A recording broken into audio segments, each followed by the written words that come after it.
नमस्कार, मैं हूं आपके साथ अली मतर। जोहार। झारखंड की शुरुआत बड़ी खबर से करेंगे। झारखंड एटीएस को बड़ी सफलता हाथ लगी है। देश भर में उग्रवादी और आपराधिक संगठन को हथियार सप्लाई करने वाले नेटवर्क का खुलासा करते हुए 4 लोगों की गिरफ्तारी हुई है। इससे पहले भी हथियार सप्लाई मामले में सीआरपीएफ जवान सहित 5 आरोपियों को दबोचा गया था। इस बार पंजाब के बीएसएफ जवान को इस पूरे नेटवर्क के किंग पिंग के रूप में गिरफ्तार किया गया है। वहीं उसके निशानदेही पर 14 पिस्टल और 8000 से ज्यादा कारतूस भी बरामद किए गए हैं।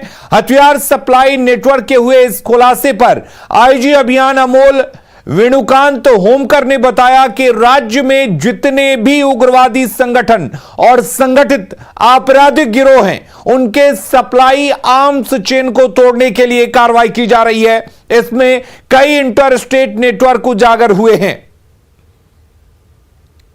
ईमानदारी के साथ एंटी नक्सल ऑपरेशंस में कंधे से कंधे मिलाकर सारे कोई अपने कार्य कर रहे हैं और जो इस तरह के तत्व जिनका नाम आया है, शामिल हुआ है, निश्चित रूप से ये उसके लिए हम लोग जो कानून में कड़ी से कड़ी कार्रवाई का प्रावधान है वो निश्चित रूप से करेंगे, ताकि कभी भी इस तरीके की कार्रवाई, इस तरीके की हरकत की पुनरावृत्ति नहीं हो।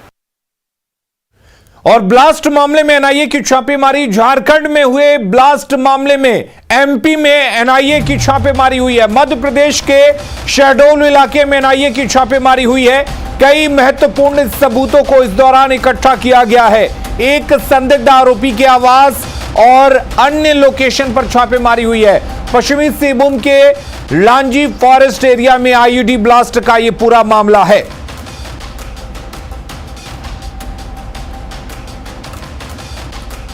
तो पश्चिमी सिंहभूम के ब्लास्ट मामले में एनआईए की छापेमारी हुई है। आपको बता दें कि मध्य प्रदेश के शहडोल में यह छापेमारी की गई है। बड़ी खबर इस वक्त आपको बता रहे हैं। झारखंड में हुए इस ब्लास्ट मामले में एमपी में छापेमारी हुई है। एमपी के शहडोल इलाके में एनआईए ने छापेमारी की है। कई महत्वपूर्ण सबूतों को इस दौरान इकट्ठा भी किया गया है। आपको बता दें कि कई ठिकानों पर छापेमारी की गई है। आवास पर जो संदिग्ध आरोपी था उसकी छापेमारी की गई। पश्चिमी सिंहभूम के लॉन्जी फॉरेस्ट एरिया में यह ब्लास्ट हुआ था और उसी मामले को लेकर एनआईए ने छापेमारी की है। बढ़ेंगे आगे। रूपा तिर्की मौत मामले में सीबीआई ने सीएम के विधायक प्रतिनिधि पर शिकंजा कस दिया है। सीबीआई ने पंकज मिश्रा से 3 घंटे पूछताछ की। रूपा की मां ने पंकज मिश्रा पर गंभीर आरोप लगाए थे।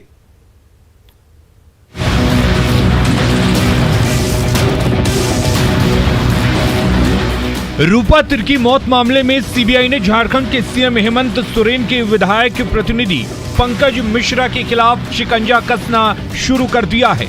साहिबगंज में सीबीआई ने पंकज मिश्रा से 3 घंटे तक पूछताछ की है। दरअसल रूपा की मां पद्मावती उराइन ने पंकज मिश्रा पर गंभीर आरोप लगाए हैं। एसपी को दिए आवेदन में रूपा की मां ने पंकज मिश्रा और बैचमेट सब इंस्पेक्टर मनीषा और ज्योत्सना महतो पर प्रताड़ना का आरोप लगाया है। ऐसे में सीबीआई ने पंकज मिश्रा से कई अहम सवाल किए। क्या मनीषा और ज्योत्सना आपके पास रूपा को लेकर आई थी? हाँ या नहीं में जवाब दे। अगर आई थी तो क्यों और किस मामले में? रूपा तिर्की की मौत के वक्त आप कहां थे? आपको रूपा की मौत की जानकारी किससे और कब मिली? पूछताछ के बाद पंकज मिश्रा का कहना है कि रूपा तिर्की मौत के मामले का खुलासा होना चाहिए। वो सीबीआई की हर संभव मदद करने के लिए तैयार हैं।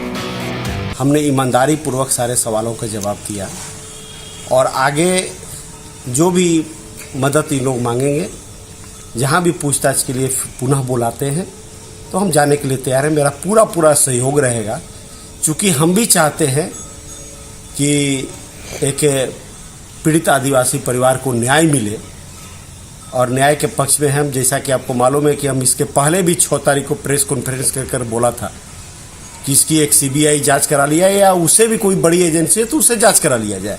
बिल्कुल ये जांच हो रहा है और मेरे ऊपर भी जो आरोप लगे हैं तो हम भी चाहते हैं दूध का दूध पानी का पानी हो। ये पहला मौका है जब इस केस में पंकज मिश्रा से पूछताछ हुई है। रूपा के परिजन लगातार उन पर आरोप लगा रहे हैं, लेकिन वो इससे इनकार करते रहे हैं। हालांकि पूछताछ के बाद पंकज मिश्रा ने इस पूरे मामले को राजनीतिक रंग देने की कोशिश की। उन्होंने सीबीआई जांच को राजनीतिक साजिश करार दिया है। उन्होंने आरोप लगाया कि विपक्ष जानबूझकर उन्हें प्रताड़ित कर रहा है। देखिए, विपक्ष के पास कोई मुद्दा नहीं है और विपक्ष जानबूझकर प्रताड़ित करने का काम कर रहा है, लेकिन हम इससे डरने वाले नहीं है, झुकने वाले नहीं है। जीत आखिर सत्य की होगी, न्याय की होगी और इस केस में भी दूध पानी का पानी बहुत जल्द ही सामने आएगा। मुख्यमंत्री हेमंत सोरेन के विधायक के प्रतिनिधि पंकज मिश्रा पिछले कुछ दिनों से लगातार सुर्खियों में है। साहिबगंज महिला थाना प्रभारी रूपा तिर्की की मौत मामले में पंकज मिश्रा का नाम आगे आ रहा है। हाईकोर्ट में पंकज के खिलाफ आय से अधिक संपत्ति का मामला भी दर्ज है। बीजेपी किसान मोर्चा के प्रदेश उपाध्यक्ष ने मुख्यमंत्री हेमंत सोरेन के विधायक प्रतिनिधि पंकज मिश्रा पर जान से मारने की धमकी देने का आरोप लगाया था। पंकज मिश्रा पिछले दिनों तब भी चर्चा में आए थे जब संथाल परगना में कई आदिवासी संगठनों ने अवैध खनन में उनकी संलिप्तता का दावा किया था।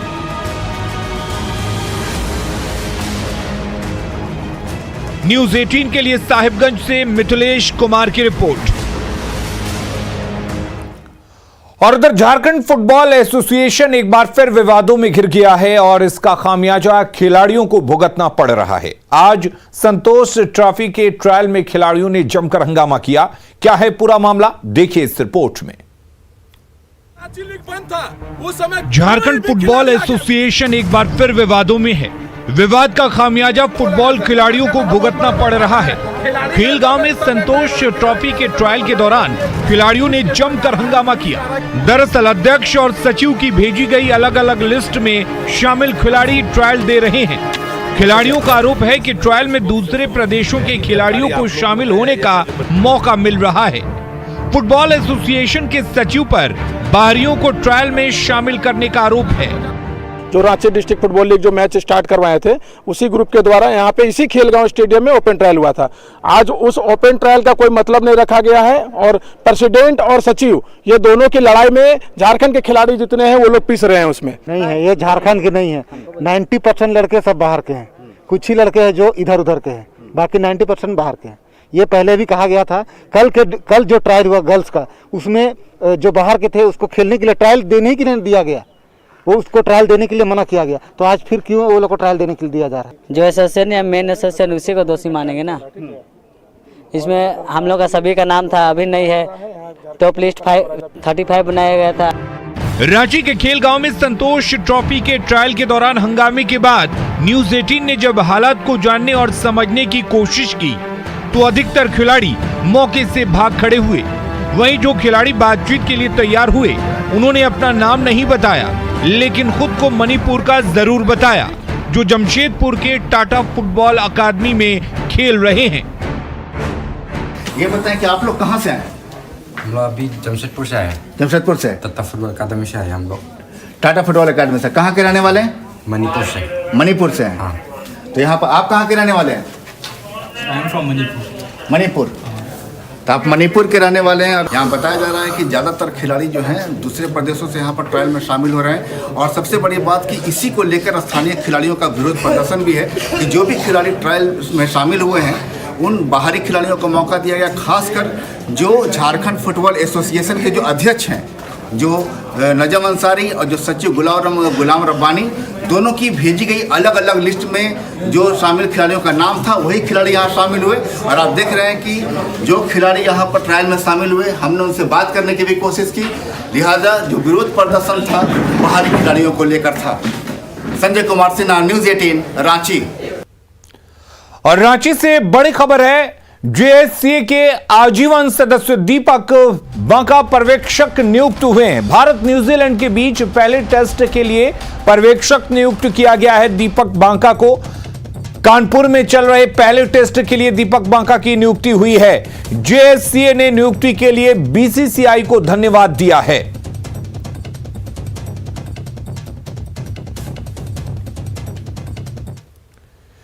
बढ़ेंगे आगे। रांची में बन रहे टाटा कैंसर अस्पताल को लेकर सियासत जारी है। 300 बेड का कैंसर अस्पताल खोलने को लेकर टाटा कंपनी को 25 एकड़ जमीन का एमओयू हुआ था, लेकिन 4 एकड़ जमीन पर 89 बेड का अस्पताल बनाया गया है, जिसे लेकर कांग्रेस लगातार विरोध कर रही है। स्वास्थ्य मंत्री बन्ना गुप्ता ने टाटा ग्रुप के खिलाफ मोर्चा खोल दिया है। उन्होंने कांके के सुकुरहुट्टू में टाटा के स्टेट ऑफ आर्ट कैंसर अस्पताल को आवंटित जमीन पर सवाल खड़े किए हैं। वहीं बीजेपी ने टाटा कंपनी को जानबूझकर परेशान किए जाने का आरोप लगाया है। अभी उन्होंने अभी तक मात्र जो है 15,250 स्क्वायर फीट पर अपना निर्माण किया है। उनको 23.5 एकड़ भूमि उपलब्ध है। हमने इसमें ये विभाग को लिखा है कि इनसे ये आग्रह किया जाए, इनसे ये बातचीत की जाए कि इसका और विस्तार करें, क्योंकि अभी मात्र जो है 4 एकड़ में ही 89 बेड का बना है। तो अभी जो रेस्ट जितनी ज़मीन हमारी पड़ी है उसमें बड़ा और कैंसर का बड़ा अस्पताल वो बना दें, उसका यूटिलाइजेशन हो। इससे राज्य के लोगों को लाभ होगा, क्योंकि कैंसर के इलाज के लिए लोगों को दूसरे राज्यों के रुख करने पड़ते हैं। तो कहीं ना कहीं जो पूर्ववर्ती सरकार थी भाजपा की, उसकी सोच थी कि यहाँ के लोगों को यहीं ही समुचित इलाज मिल सके। लेकिन वर्तमान सरकार के मंत्री का जो कल बयान आया है और जिस तरह से उन्होंने प्रश्न खड़े किए और ज़मीन न देने की बात की, मैं समझता हूँ कि इस प्रोजेक्ट को कहीं ना कहीं वो बाधित करना चाहते हैं। नहीं, मुझे लगता है कैंसर अस्पताल के निर्माण में क्यों रुकावट होगी। कैंसर अस्पताल को जितनी ज़मीन दी गई और उसके बाद अगर कुछ अनुपयोगी ज़मीन बच जाती है जिसका कोई आवश्यकता कैंसर अस्पताल को नहीं होगा, स्वास्थ्य से जुड़ी हुई कुछ और योजना अगर लाई जाती है तो ये तो स्वागत योग्य बात है। जामताड़ा में साइबर अपराधियों के खिलाफ पुलिस को बड़ी सफलता हाथ लगी है। पुलिस ने साइबर अपराध के गढ़ कर्माटांड और नारायणपुर थाना क्षेत्र से 10 साइबर अपराधियों को गिरफ्तार किया है। पुलिस ने अपराधियों के पास से 20 मोबाइल फोन और 39 सिम कार्ड बरामद किए हैं। सभी साइबर अपराधियों के पास से जब्त मोबाइल को खंगाला जा रहा है। गिरफ्तार अपराधियों में एक अपराधी गणेश मंडल ने मेजाम परितोष चक्रवर्ती के खाते से लगभग 45,000 की ठगी की थी। वहीं एक अन्य मामले में सदाकत अंसारी ने बिहार के समस्तीपुर जिला के नूतन ठाकुर के खाते से 6 लाख की ठगी की थी। थाना के 3-4 गांव हैं, जैसे सियाटांड है, दुधानी है, रिंगो चिंगो है, पतरोडी है।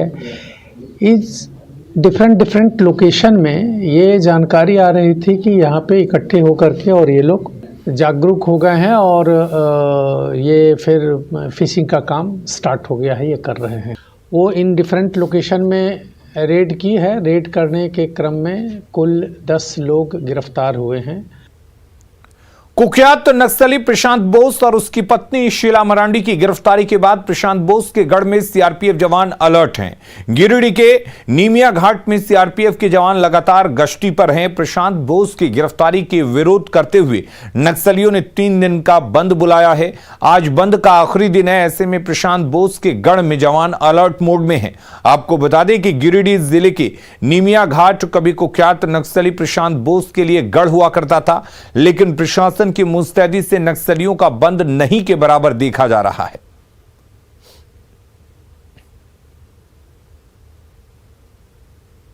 ज़्यादा से ज़्यादा सुरक्षा बलों को और गवर्नमेंट जो भी प्रॉपर्टी उसको नुकसान पहुंचाया जाए, ताकि वो एक इसी माध्यम से, गिरफ्तारी के माध्यम से हम लोग को एक मैसेज देना चाह रहे हैं। तो हमारे भी जो सुपीरियर हैं, बॉस हैं, ऑफिसर्स हैं, यहाँ के सिविल एसपी हैं, एसपी साहब हैं और हमारे ऑफिसर्स हैं, तो इन्होंने एक ऑप्स चलाया है। बंद के दौरान सभी सुरक्षा बलों को बाहर निकाला गया है, ताकि वे सिविल जनता और गवर्नमेंट प्रॉपर्टी है जो उसको सुरक्षित कर सके।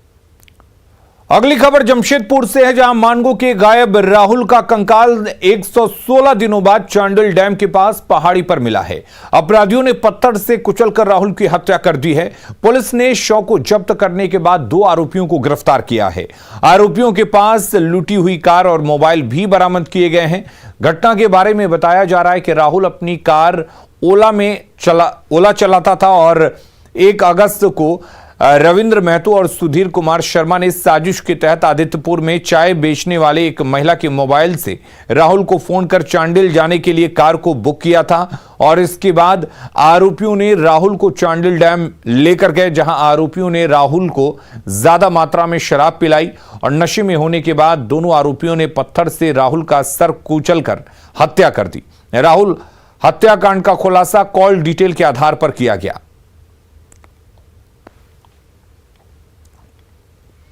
धनबाद के SNMMCH के जूनियर डॉक्टर हड़ताल पर चले गए हैं। दरअसल वासेपुर डॉन फहीम खान के करीबी जमीन कारोबारी को गोली मारने के बाद SNMMCH अस्पताल लाया गया था, जहां डॉक्टरों ने नन्हे खान को मृत घोषित कर दिया था। इस दौरान फहीम खान के समर्थकों ने डॉक्टर्स के साथ दुर्व्यवहार किया था, जिसके विरोध में आज सभी जूनियर डॉक्टर हड़ताल पर चले गए।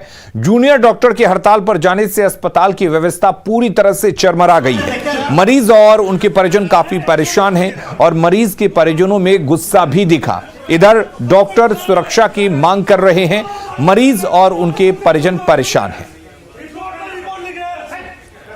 डॉक्टर सुबह से मांग रहे हैं और डॉक्टर कह रहे हैं, कोई कह रहा है कोई कुछ नहीं कर रहा है, कोई कुछ नहीं कर रहा है। डॉक्टर रिपोर्ट पर रिपोर्ट लिख रहा है और कुछ नहीं, मेडिसिन लीवर प्रॉब्लम है, सब चीजें क्या नहीं।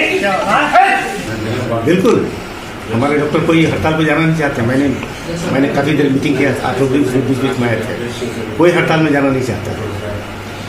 और ये भी मैं कहता हूँ कि सुरक्षापूर्ण माहौल में काम करना उसका जन्मसिद्ध अधिकार है। अगर ये अधिकार हम पूरा नहीं कर पा रहे हैं तो हमारे शासन व्यवस्था की ये कमी है। धनबाद जिले के बलियापुर प्रखंड स्थित निरीक्षण भवन, पथ निर्माण विभाग, पथ प्रमंडल धनबाद का कार्यालय, डाक बंगला काफी जर्जर हालत में है। इतना ही नहीं, वहां के स्टाफ क्वार्टर की स्थिति भी पूरी तरह से जर्जर है, जहां कभी भी कोई अनहोनी घटना हो सकती है, लेकिन विभाग के अधिकारियों को इसे दुरुस्त करने का समय नहीं है। छत से लेकर कमरे में रखा सामान और खिड़की दरवाजे खराब हो चुके हैं। इसे ठीक करने को लेकर टेंडर भी निकाला गया, लेकिन टेंडर कागजों तक ही रह गया। जहाँ तक मुझे मालूम है, अमाउंट के बारे में तो मुझे मालूम नहीं है, लेकिन ये रोड डिवीज़न का ये निरीक्षण भवन है और पिछले 4-5 साल से इसकी स्थिति बहुत ज़्यादा ख़राब हो चुकी है। इसका छत नीचे से ऊपर से दोनों साइड डैमेज है। इस छत को डिसमेंटलिंग करके नया छत बनना चाहिए और बढ़िया से रिपेयरिंग होना चाहिए इसका, तभी तो इसका फ़ायदा लोगों को मिल पाएगा, अन्यथा इसका कोई फ़ायदा नहीं मिल पाएगा।